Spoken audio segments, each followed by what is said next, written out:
You think falling in love starts in your heart. But your heart is mostly just reacting to what your brain already decided was important. Before you even call it love, your brain starts changing your attention, your motivation, your stress levels, and eventually, what feels like home. At first, nothing obvious happens. You meet someone, they are just another person. Then, slowly, they are not. You notice their voice, their face, the way they text, the way they look at you for half a second longer than normal, and your brain begins doing something strange. It starts assigning value.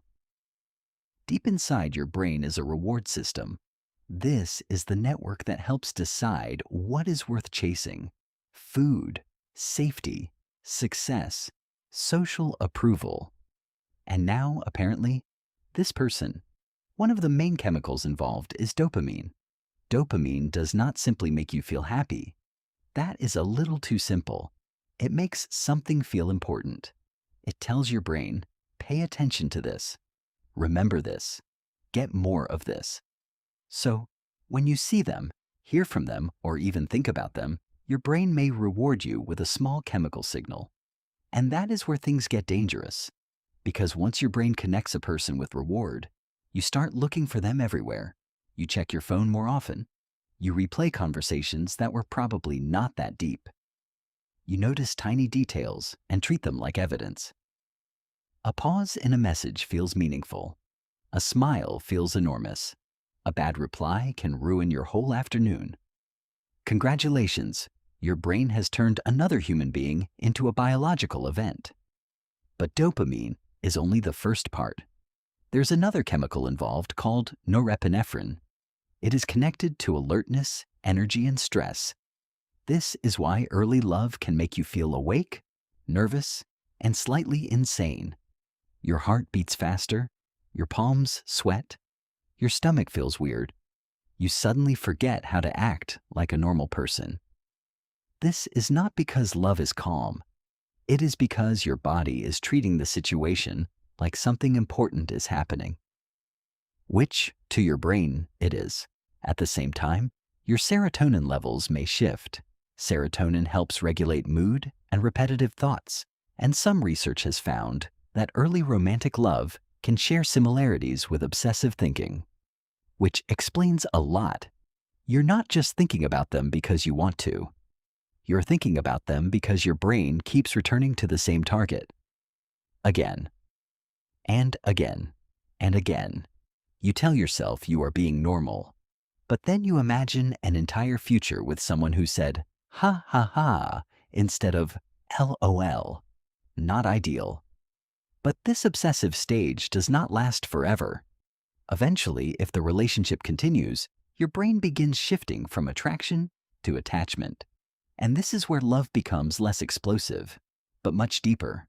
Chemicals like oxytocin and vasopressin become more important. Oxytocin is often linked to bonding, closeness, and trust. It is released during touch, affection, and moments of emotional safety.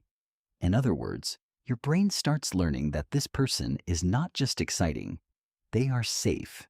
That is a very different kind of love. Early love says, I want them. Attachment says, I relax around them. And over time, your brain begins building routines around another person.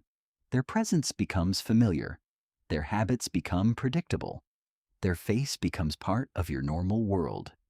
This is why long-term love can feel less like fireworks and more like gravity. You may not notice it every second, but it is holding something in place. Your brain is incredibly good at adapting to repeated experiences.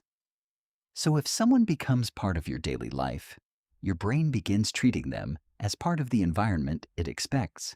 Their message, their voice, their body beside yours, their opinion of you. All of it becomes woven into your sense of normal. And that sounds beautiful until it disappears. Because if love ends, your brain does not simply delete the attachment and move on. The reward system still wants the person. The routines still expect them. The memories still activate the same pathways. So heartbreak can feel physical. Because, in a very real sense, your brain is losing access to something it had learned to depend on. This is why rejection can hurt so much. Not just emotionally, physically. Studies have shown that social pain and physical pain can involve overlapping brain regions. So, when people say heartbreak hurts, they are not only being dramatic. Your brain may be processing loss like an injury. And in the beginning, it can look a lot like withdrawal. You crave contact. You search for signs. You want one more message, one more explanation, one more chance to make the feeling stop. But the thing that would comfort you is also the thing causing the pain. So your brain has to do something difficult. It has to relearn the world without that person in it.